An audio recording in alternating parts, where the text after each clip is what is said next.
क्या आपने कभी सोचा है भगवान शिव के माथे पर जो एक तीसरी आंख बनी होती है वो सिर्फ एक सिंबल है या सच में कभी खुली थी? क्या ये आंख विनाश का प्रतीक है या आत्मज्ञान का? क्यों कहते हैं कि जब ये आंख खुलती है तो पूरा ब्रह्मांड हिल जाता है? आज हम समझेंगे भगवान शिव की तीसरी आंख का सच, जो पुराणों, साइंस और आध्यात्म तीनों के नजरिए से जुड़ा हुआ है। कैलाश पर्वत के शांत वातावरण में भगवान शिव गहरे ध्यान में लीन थे। न उन्हें दुनिया से मतलब, न किसी माया से लगाव। उसी समय देवताओं के सामने एक समस्या आई। कामदेव, प्रेम के देवता, को बुलाया गया। उन्हें कहा गया, शंकर जी को ध्यान से जगाओ, वरना संसार में प्रकृति का संतुलन बिगड़ जाएगा। कामदेव ने अपना प्रेम बाण से शिव जी के हृदय पर प्रहार किया, लेकिन एक क्षण के लिए शिव जी के मन में चंचलता आई और तुरंत उनकी आंखें खुल गईं और माथे की तीसरी आंख प्रकट हुई, एक ऐसी आग के साथ जो न कभी देखी गई न समझी गई थी। उस अग्नि की ज्वाला ने कामदेव को भस्म कर दिया।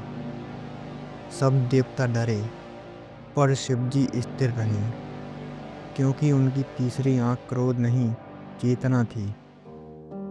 ये आंख कोई आम आंख नहीं थी, ये थी त्रिनेत्र। इसमें ताकत थी अंधेरा मिटाने की। पुराणों में लिखा गया है, जब भी संसार में अधर्म बढ़ता है, शिव अपनी तीसरी आंख से असत्य को मिटाते हैं। त्रिपुरासुर का वध या समुद्र मंथन के समय का तांडव, हर जगह ये त्रिनेत्र ट्रुथ एंड बैलेंस का प्रतीक बनकर आया। कुछ लोग कहते हैं कि ये आंख क्रोध का प्रतीक है, लेकिन डीप अर्थ में ये आंख जागृति का प्रतीक है। अध्यात्म के नजरिए से तीसरी आंख आंतरिक दृष्टि का प्रतीक है। मानव शरीर में एक बिंदु होता है, आग्नेय चक्र, दोनों आंख के बीच में। यही वो स्थान है जहाँ से हम इंट्यूशन, अवेयरनेस और ट्रुथ देखते हैं। भगवान शिव का त्रिनेत्र इस चक्र का सिंबल है। जब ये चक्र एक्टिवेट होता है, तब व्यक्ति दुनिया के बाहर नहीं, अंदर का सत्य देखता है।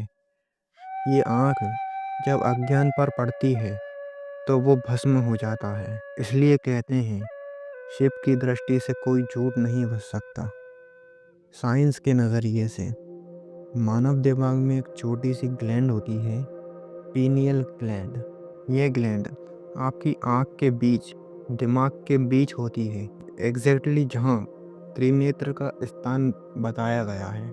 ये ग्लैंड मेलाटोनिन बनाती है, जो हमारी नींद और जागने की साइकिल को संभालती है। कई साइंटिस्ट और योगी कहते हैं कि जब ये ग्लैंड एक्टिवेट होती है तो इंसान को भविष्य देखने या दिव्य ज्ञान जैसी शक्ति मिलती है। मतलब शिव जी की तीसरी आंख सिर्फ पुरानी कहानियां नहीं, एक साइंटिफिक ट्रुथ भी हो सकता है, जो हमें अपनी हायर कॉन्शसनेस तक पहुंचने का रास्ता बताती है। आज हम सबके पास दो आंखें हैं जो दुनिया देखती है, पैसा, लोग, माया और दिखावा। लेकिन तीसरी आंख वो अंदर का सत्य देखती है, जो हमें अपने असली रूप से मिलवाती है। शिव जी की त्रिनेत्र हमें सिखाती है, क्रोध में भी शांति, अंधकार में भी ज्ञान है और विनाश में भी क्रिएशन ढूंढना।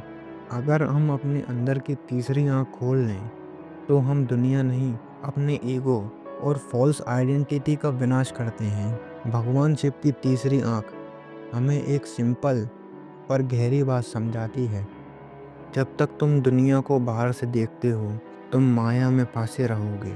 जब तुम अंदर देखोगे तो तुम शिव बन जाओगे। अगर आपको लगता है कि शिव जी की तीसरी आंख एक कहानी नहीं, एक चेतावनी है, तो कमेंट में लिखिए, हर हर महादेव।